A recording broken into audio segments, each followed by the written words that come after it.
हमारे पास में क्वेश्चन में हमें दे रखा है कि दो बैग है, एक बैग है और दूसरा है बैग भी। बैग ए के अंदर दो वाइट, एक ब्लैक और तीन रेड बॉल है, और वहीं पे बैग बी में तीन ब्लैक, दो रेड और एन वाइट बॉल्स है। और हमें यह कह रखा है कि अगर मान लीजिए हमने किसी भी एक बैग को रेंडमली सिलेक्ट कर लिया, चूज कर लिया, और फिर बाद में उसमें से दो बॉल निकाल ली, तो ये प्रोबेबिलिटी कि वो बैग ए, इसकी प्रोबेबिलिटी 6/11 है। तो इससे हमें पता चल गया कि उस बैग के बैग बी होने की प्रोबेबिलिटी हो गई 5/11। तो अब आगे हम कर लेंगे यहाँ पे, ये हमें ए की भी प्रोबेबिलिटी पता चल गई है और बी की भी। अब हमसे ये पूछ रहा है कि एन की वैल्यू क्या होगी। तो इसने दो बॉल सिलेक्ट की और उन दोनों का रंग अलग अलग है, और उनमें से एक रेड है और एक ब्लैक है।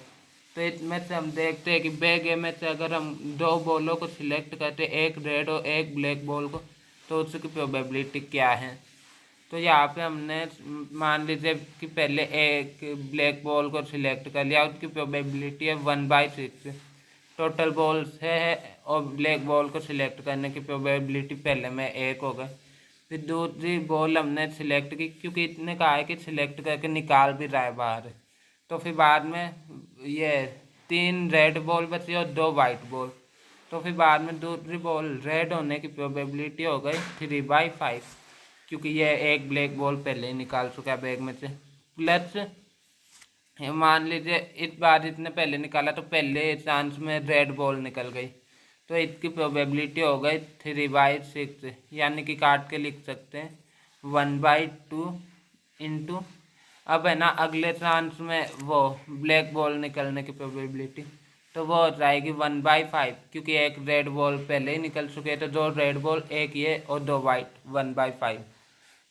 तो बैग ए में से इस तरीके से बॉल आने की प्रोबेबिलिटी हो गई 3/30 प्लस 1/10। अब एल्शियम लेके इसे सोल्व करेंगे तो ये बन जाएगा 6/30, यानी कि 1/5। अब इसमें यह होता है कि ये प्रोबेबिलिटी इस प्रोबेबिलिटी से आई है, यानी कि मान लीजिए बैग बी में इस तरीके से दो बॉल सिलेक्ट करने की प्रोबेबिलिटी एक्स हो गई।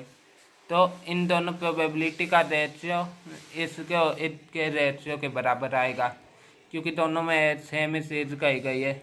तो हम इससे लिख सकते हैं 6/11 अपॉन में 5/11 इज इक्वल टू 1/5 अपॉन में एक्स, क्योंकि ये दोनों, ये बैग ए के सामने बैग ए की लिख दिया, बैग बी के सामने बी की, क्योंकि ये ना इन दोनों का रेशियो इसलिए ये आया है, क्योंकि वरना सीधा बैग सिलेक्ट करने का होता है कोई सा, तो 1/2 होता है प्रोबेबिलिटी, लेकिन यहाँ पे इस तरीके के थ्रू हुआ है, इसलिए ये हो गई प्रोबेबिलिटी 6/11 और 5/11। तो इससे आगे सॉल्व करेंगे तो 11 से 11 कैंसिल, ये 6/5 इज इक्वल टू 1/5x। तो x की वैल्यू आ गई 1/6, यानी कि अब 1/6 लाना है। तो इसमें से पहले देख लेते हैं। सबसे पहले एक वो रेड बॉल सिलेक्ट करने की प्रोबेबिलिटी हो गई, रेड की हो गई 2/6 और है ना ये 2/5 प्लस 10।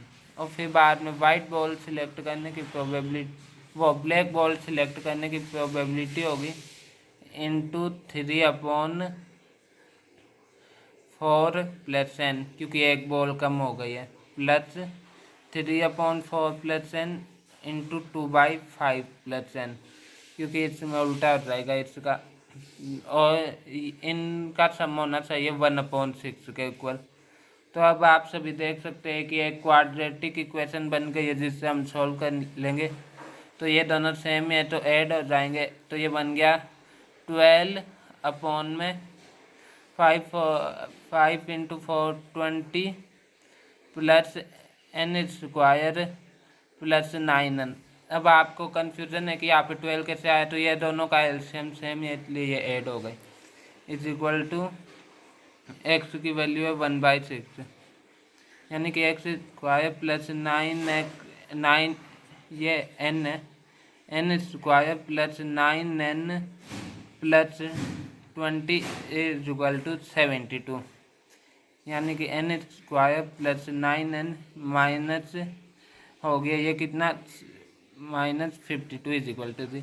अब इसके अंदर वैसे क्वाड्रेटिक फार्मूले से टाइम वेस्ट करने से अच्छा है फैक्टराइजेशन यूज करें, क्योंकि इसमें पता है कि ये इंटीजर नंबर ही आएगा और वो भी पॉजिटिव, क्योंकि है ना नंबर ऑफ बोल्स नेगेटिव हो नहीं सकते और ना ही डेसिमल में हो सकते। तो इसे सॉल्व करेंगे तो ये टूट रहा है 13 4 52 पे, तो ये हो जाएगा n square plus 13n minus 4n minus 52 is equal to 0। तो ये हो गया n into n plus 13 minus 4 into n plus 13।